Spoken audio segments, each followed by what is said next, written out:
que conviene al país. Esa es la estructura a la que me he comprometido a defender como perro. Esta medida no obtuvo el apoyo generalizado de la población. La desconfianza con respecto al grupo gobernante era inocultable. La llegada al poder de Margaret Thatcher en Inglaterra y de Ronald Reagan en Estados Unidos a principios de los 80 marcó el inicio de la reacción conservadora ante la crisis mundial. En 1982, el nuevo presidente Miguel de la Madrid, con las condiciones impuestas desde el Banco Mundial y el Fondo Monetario Internacional, disminuyó el gasto y las inversiones públicas e inició la venta de paraestatales. Los salarios cayeron, se agudizó el desempleo y creció el autoempleo en forma de ambulantaje. Muchas organizaciones salieron a la calle a protestar. Otras prefirieron la lucha electoral.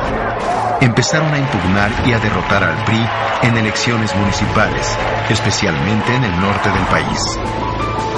A pesar de la oposición de amplios sectores, los gobernantes y algunos grupos empresariales empezaron a cuestionar el modelo de sustitución de importaciones y promovieron una apertura paulatina al mercado mundial. La industria maquiladora entró en una etapa de auge en México. En 1987, en medio de una inflación incontrolable, se inició la campaña para las elecciones presidenciales. El PRI se dividió. Cuauhtémoc Cárdenas encabezó la llamada Corriente Democrática. Este movimiento atrajo a otras agrupaciones de izquierda que se unieron en el Frente Democrático Nacional. El PRI postuló a Carlos Salinas de Gortari y el PAN a Manuel J. Cloutier. Las elecciones del 2 de julio de 1988 causaron polémica. Se habló de un gran fraude electoral amparado en la caída del sistema de cómputo de votos. Establecen plenamente el triunfo legítimo del ciudadano Carlos Salinas de Gortari. El nuevo gobierno tomó posesión con muy poca legitimidad. Termina la época de partido prácticamente único y entramos ahora en una nueva etapa política en la vida del país, con partido mayoritario y muy intensa competencia de la oposición. Para fortalecerse, dio golpes judiciales espectaculares y reconoció por primera vez el triunfo de un opositor en unas elecciones gubernamentales.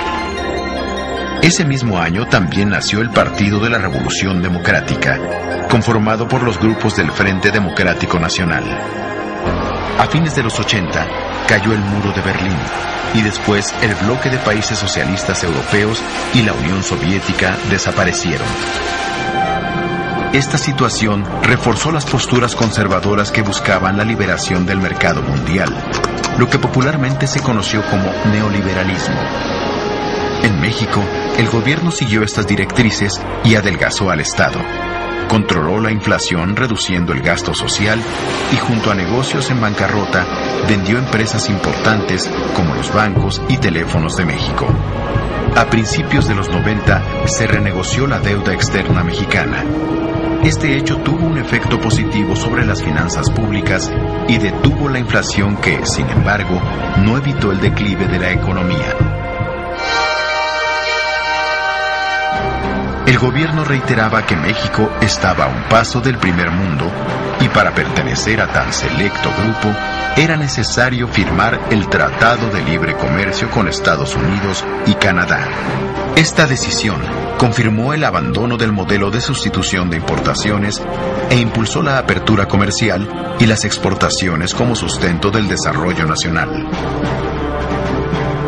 Así se inició formalmente la integración económica con Estados Unidos, que ya se apreciaba en el mercado laboral, en la expansión de las maquiladoras y en los depósitos de mexicanos millonarios en los bancos de aquel país.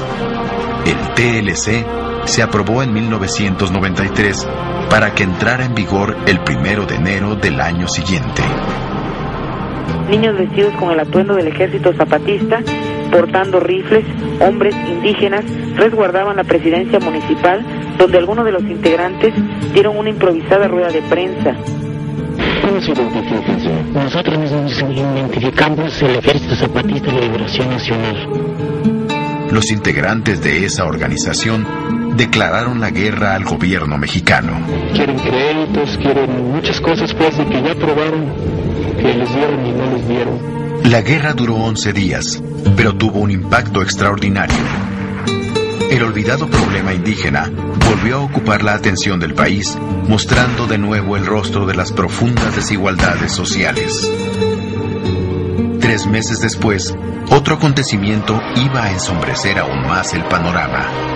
Quiero encabezar un gobierno que sea sensible a los reclamos y a las demandas de las comunidades. En marzo de ese mismo año, es asesinado el candidato priista a la presidencia, Luis Donaldo Colosio. Esta situación demostró las fracturas del grupo gobernante. Tal vez por el temor que provocaban los conflictos, el candidato sustituto del PRI, Ernesto Zedillo, ganó sin problemas las elecciones de 1994. Para cerrar con broche de oro, un poco antes de la Navidad, el peso se devaluó casi al 100%, sacudiendo a la economía mexicana. Las tasas de interés se dispararon. Numerosos deudores se vieron imposibilitados para pagar los créditos contraídos con los bancos. La clase media mexicana vivió su peor época. La pobreza se profundizó. El alza de los precios del petróleo logró recuperar el crecimiento económico.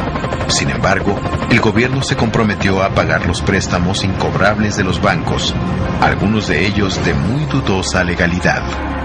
La migración se acrecentó como nunca. Casi 9 millones de mexicanos residían en Estados Unidos. Sus crecientes envíos de divisas se convirtieron en una de las grandes fuentes de ingresos de la economía nacional, por encima de muchas importaciones. En 2000, la situación social había mejorado en algunos aspectos, pero la desigualdad social se había acrecentado. Las elecciones del 2000 tuvieron lugar en un escenario caracterizado por la inseguridad, una economía que crecía lentamente, el desempleo y los bajos salarios. Fírmele aquí que va a votar por él. Si votas por mi candidato, le ponemos luz a tu colonia. Vota por quien te dije o atenta a las consecuencias. El candidato priista fue Francisco Labastida, que compitió con Cuauhtémoc Cárdenas por el PRD y Vicente Fox por el PAN. Nuestro sistema de información puede brindar los siguientes datos esenciales. Celebramos las elecciones federales con normalidad en los 31 estados de la República. Por primera vez en la historia, un presidente que no pertenecía al PRI llegaba al poder. Después de 70 años de haber padecido, haberse beneficiado, haber resistido o aprovechado los cambios dictados desde el poder, hoy la sociedad mexicana, cada vez más activa y crítica, insiste en escribir su propia historia. La historia de un nuevo país de cara al siglo XXI.